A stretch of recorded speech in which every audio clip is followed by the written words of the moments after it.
PM Modi के आगे Donald Trump गिड़गिड़ा रहे हैं। अमेरिका को भारत की याद आई है और छटपटा रहे ट्रंप को अब नरेंद्र मोदी की जरूरत पड़ गई है। जी हां, इस वक्त दुनिया की असली ग्लोबल पॉलिटिक्स इसी दिशा में आगे बढ़ रही है, जहां देशों के बीच ताकत के समीकरण बदल रहे हैं। पश्चिम एशिया में हालात बिगड़ चुके हैं, तनाव चरम पर है और इसी बीच अमेरिका बार बार भारत की तरफ देख रहा है। अमेरिका के राष्ट्रपति डोनाल्ड ट्रंप को भारत के साथ रिश्तों की याद आ गई है और खास तौर पर प्रधानमंत्री नरेंद्र मोदी की। शुक्रवार को ट्रंप ने एक बार फिर पीएम मोदी की खुलकर तारीफ की। उन्होंने कहा कि भारत के साथ अमेरिका के रिश्ते पहले से शानदार हैं और आने वाले समय में ये और भी ज्यादा मजबूत होंगे। इतना ही नहीं, ट्रंप ने यहाँ खुद का प्रधानमंत्री मोदी से तुलना करते हुए कहा कि प्रधानमंत्री मोदी और मैं, हम दोनों वो लोग हैं जो काम करके दिखाते हैं और ज्यादातर लोगों के लिए ऐसा नहीं कहा जा सकता।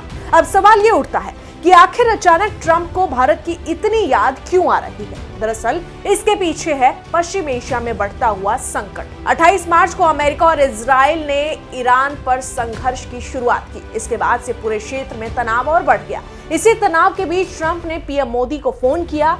ये कॉल बहुत अहम माना जा रहा है क्योंकि युद्ध शुरू होने के बाद ये पहला मौका था जब अमेरिका ने भारत से सीधे शीर्ष स्तर पर संपर्क किया। इस फोन कॉल में दोनों नेताओं ने पश्चिम एशिया के हालात पर चर्चा की और खास तौर पर इस बात पर जोर दिया कि क्षेत्र में जल्द से जल्द स्थिरता वापस आनी चाहिए। पीएम मोदी ने साफ कहा कि तनाव कम करना बहुत जरूरी है और हॉर्मुज स्ट्रेट को खुला, सुरक्षित और सभी के लिए सुलभ बनाए रखना बेहद अहम है क्योंकि ये रास्ता वैश्विक व्यापार के लिए बहुत महत्वपूर्ण है। अब इस पूरी कहानी में एक और ट्विस्ट आता है। इसी दौरान पाकिस्तान की तरफ से खबरें आने लगी कि वो मध्यस्थता यानी शांति की कोशिशों में शामिल है। यहीं से मामला थोड़ा और पेचीदा हो गया। विशेषज्ञों का मानना है कि अमेरिका एक संतुलन बनाने की कोशिश कर रहा है। एक तरफ वो पाकिस्तान से संबंध बनाए रखना चाहता है और दूसरी तरफ भारत को भी नाराज नहीं करना चाहता है। यानी अमेरिका दोनों देशों से अलग अलग तरीके से बात कर रहा है। अब जरा टाइमलाइन समझिए। 23 मार्च 2026 यानी सोमवार को अमेरिका ने कहा कि वो ईरान पर जो संघर्ष चल रहा है, जिसके 5 दिन हो गए हैं, उसे रोक रहा है। इसके तुरंत बाद पाकिस्तान, कतर, सऊदी अरब और मिस्र के जरिए बातचीत की कोशिशों की खबरें सामने आने लगी।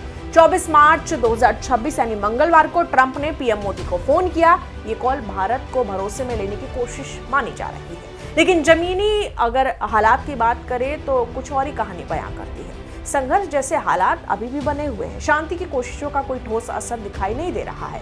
इसी बीच अमेरिका ने एक और बड़ा फैसला लिया। ईरान के ऊर्जा ठिकानों पर हमले को 10 दिनों के लिए रोकने की घोषणा कर दी, लेकिन इसके बावजूद जमीनी हालात में कोई बड़ा बदलाव नजर नहीं आ रहा।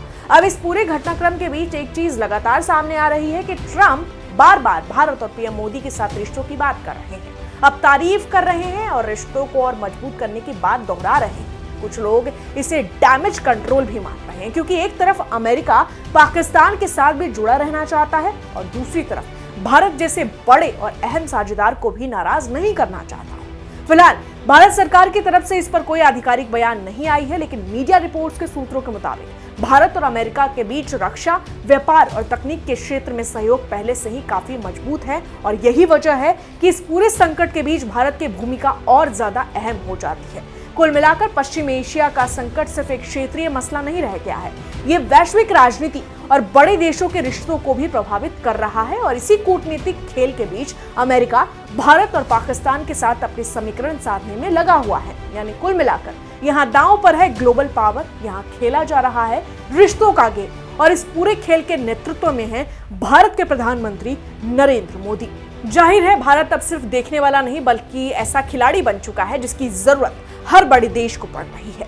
लेकिन इस पूरे मामले पर आपकी क्या राय है? अपनी प्रतिक्रिया कमेंट बॉक्स में जरूर लिखें। मैं आपके साथ अंजना उपाध्याय, आप देख रहे हैं HCN न्यूज। धन्यवाद।